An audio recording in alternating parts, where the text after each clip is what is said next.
Welcome back on the AM show, and today is a special day. It's our very first installment of something we're going to be bringing to you every week. We call it AM Exclusive. We're going to be getting those people that matter, not just in the corridors, those who walk the corridors of political power, but those who have something to say, something to share with us. And today we're pleased to bring you from his own office, Dr. Dixon Adomako Kissi. He's a medical doctor by profession. I also hear he has a bit of an economics background. Maybe he'll share some of that with you. But he also is Member of Parliament for Anyaso. But something has happened in the NPP primaries. We'll get into all of the action with him. Doc? Good morning. Thanks for joining. Appreciate it, and the pleasure is mine. Yeah. Right. Let's start with your constituency, Anyaso.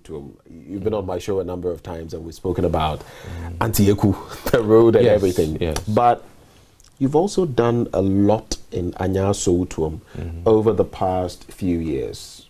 Things that I've been in the constituency at a point, which I have seen. So it came as a bit of a surprise when your delegates failed to vote for you. In fact, if you look at the difference between you and the winner, it's almost 200 and something. Emmanuel Tobin polled 818 votes. You polled 566. How did this happen? What do you think accounted for it? Well, first of all, let me thank the media houses. You guys do fantastic in terms of your engagement with the public. And any opportunity I get to do this, I'm also very happy. With regards to the primaries, I mean, there are so many factors that go into it. And I think every constituency is different. For mine, I think one, it was also a surprise for me because I felt that our constituency was a type that was a very long-term thinking, in the sense that we've always kept our leaders at post for a long time so that they can grow, learn, have time to do stuff, improve over time. And we've always been of the opinion that the longer you stay, the better the constituency gets. But then again, you know, times do change. And as it stands now, this election had so many issues. But I think that to a large extent, I mean, one, I'm a dissenting mind in some circles. And I think that may have also contributed.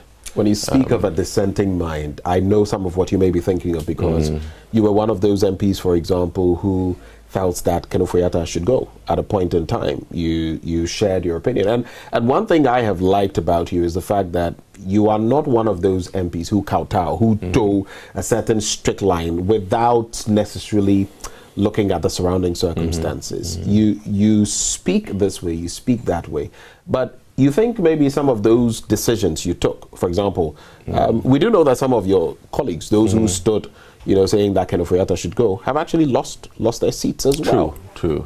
You feel that came back to bite you? Well, I mean, like, there are multiple factors, but that certainly is one.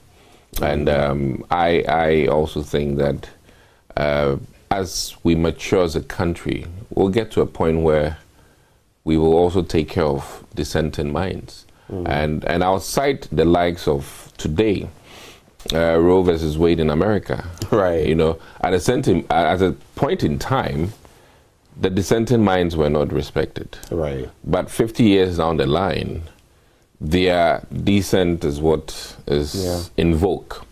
There are many other decisions in the Supreme Court justices that sometimes the dissenting opinion was not respected during the time, and later on became the voice of the people. And it's like fashion. Sometimes in the 80s, what was fashionable wasn't fashionable in the 90s. I mean, young men now like Afro. It wasn't a big deal, you know, a few years ago. People are keeping more beard now. You know, it was reminiscent of decades ago. Yes, I mean, yes. it goes and comes. So I think that, you know, sometimes dissenting opinions don't matter during the actual time, but history might be the best judge.